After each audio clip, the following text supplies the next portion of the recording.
Okay, today we start on Chapter 8. Chapter 8 is all about probability. We start with Section 8.1, which is about probability of simple events. We'll gradually work our way up to be able to figure out more complex things, but our starting point is just probability of simple events. So today we're going to learn what simple events are and how to find their probability. I want to point out vocabulary over here on the side. We have a lot of new vocabulary in this chapter, so we want to make sure we are looking up all those so you know what the different meanings are and what the book is talking about. So we have outcome, sample space, random, simple event, probability, and complementary events.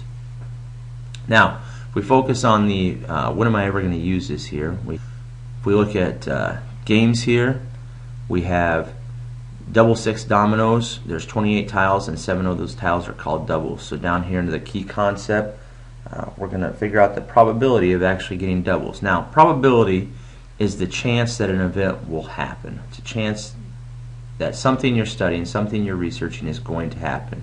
We can express that as a fraction, we can express it as a percentage, or you can express it as a decimal. Now, the key here is to know how many possible outcomes there are and the number of outcomes that you're looking for. So in our key concepts here, the probability that an event happens is the number of favorable outcomes versus the number of possible outcomes. Now, just to point out that when we say favorable, it doesn't necessarily mean it's a good thing. It just means it's what it is that we're trying to find.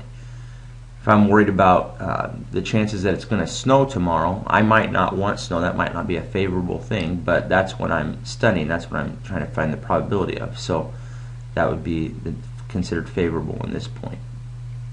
Now, in this particular example, there are 7 tiles that are doubles.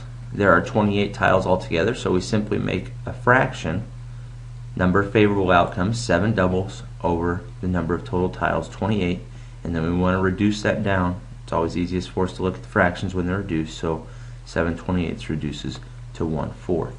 That's an example of simple probability. Now, probabilities are always going to be between 0 and 1. If you read this, it says probability that an event will happen is between 0 and 1 inclusive. That word inclusive means that includes both 0 and 1. You can't have a probability of 0, you can't have a probability of 1. A probability of 0 means it's never going to happen, and a probability of 1 means that it will always happen no matter what. So that's what it means with inclusive. But when you put it as a fraction or a decimal, that's always going to fall between 0 and 1. If you're changing it to a percentage, it's going to be between 0% and 100%. So you see the scale down here, impossible to the left, and then increasing likelihood until it is definitely going to happen at 1.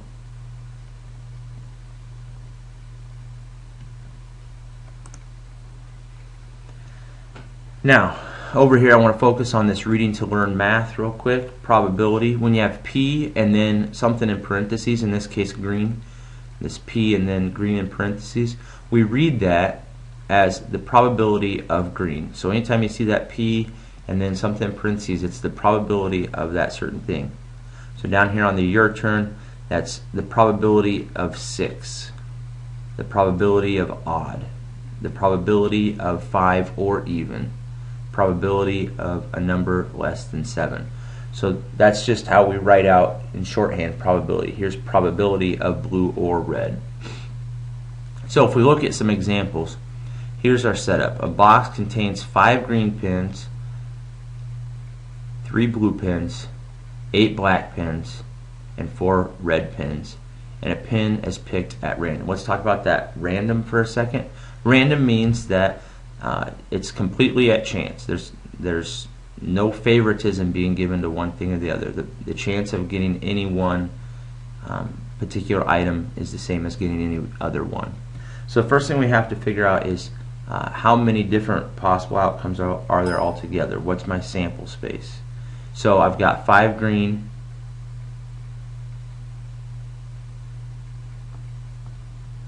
I've got 3 blue, I've got 8 black, I've got 4 red, And so if I add all those up, that tells me that I've got 20 pens altogether. So my sample space is 20.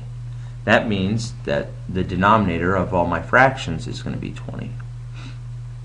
So now, what is the probability that the pen is green? Well, I know that my denominator has to be 20, and then my top number is the number of favorable outcomes, in this case green. So I've got 5 green pens, so there's 5 out of those 20 that I could pick that are green, and I want to reduce that fraction. That's 1/4. So I've got a 1 in 4 chance of getting a green pen. The next one says, what is the probability the pen is blue or red? Okay, now this is a little bit trickier because I've got 2 possible things that I'm looking for. I've got blue pens, where there's 3 of those, and I've got red pens, which I've got 4 of those.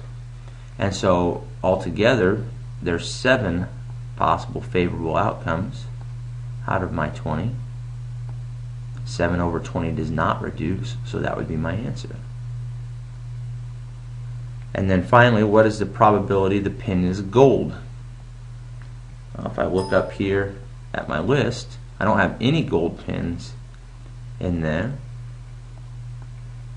So my number of favorable outcomes is 0 out of the 20 possible.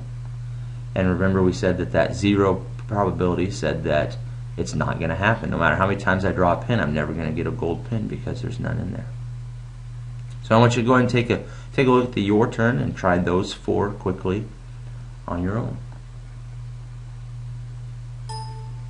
Now if we look at the your turn together, my probability of getting a 6 on my spinner. Look at my possibilities. I've got 6 different spaces, 6 different numbers. So that means the denominator of my fraction is going to be 6, because there's 6 possible outcomes. Now, for A here, it says the probability of spinning is 6. Out of my spinner, there is 1 space that has a 6 on it. And so, my probability of getting a 6 is 1 out of these 6 possible. If I look at B, the probability of getting an odd. If I look around my spinner, 1, 3, and 5 are all odd numbers. So I've got 3 out of the 6 possible, and that reduces to 1/2.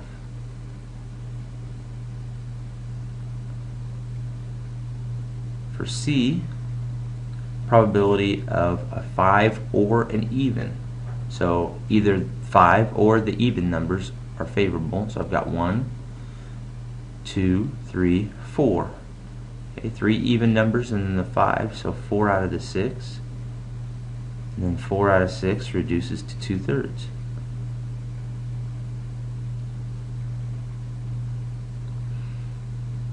And then for D, a number less than 7. If we look at our spinner, all the numbers are less than 7, so all 6 out of the 6 would work, and that probability is 1. We said if the probability is 1, then it's definitely going to happen. No matter how many times I spin that spinner, I'll always get a number that is less than 7. Now, complementary events. Complementary events are events where the probabilities add up to 1. So basically, if you have 2 outcomes that are complementary events, those are the only 2 things that can happen.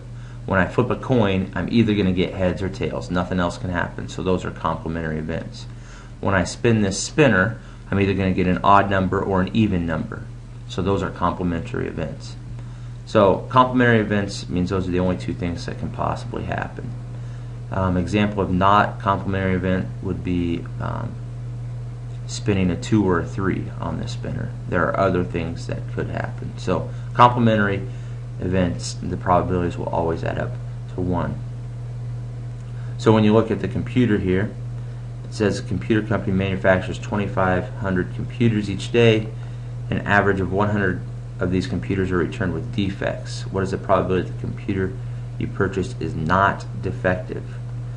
So the chances of getting a defective computer or a not defective computer would be complementary events, because there's no other type of computer you can have. It either works or it doesn't. So you're looking for the probability that the computer is not defective. It says that they purchase 2,500 computers, or they produce 2,500 computers in a day, and that 100 of them are defective.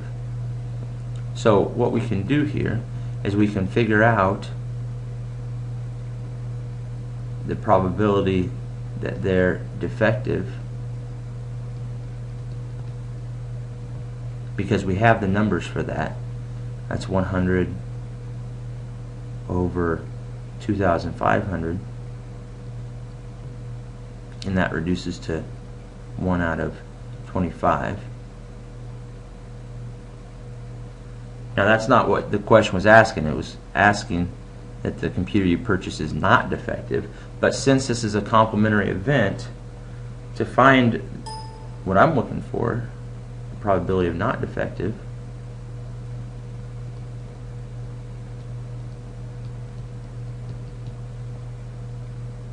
then what I'm going to do is I'm going to subtract that 1/25 that we found from 1, because complementary events have to add up to 1. So that's going to be 24 out of 25.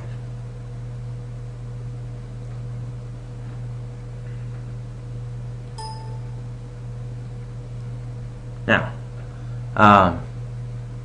that's pretty much sums up simple event probability. You just find the number of total outcomes, the number of favorable outcomes, you make a fraction out of it and reduce. I want you to do 4 through 10 in your notes so that I can see that you've watched this and work through it, and be ready to come into class and do some practice on your own.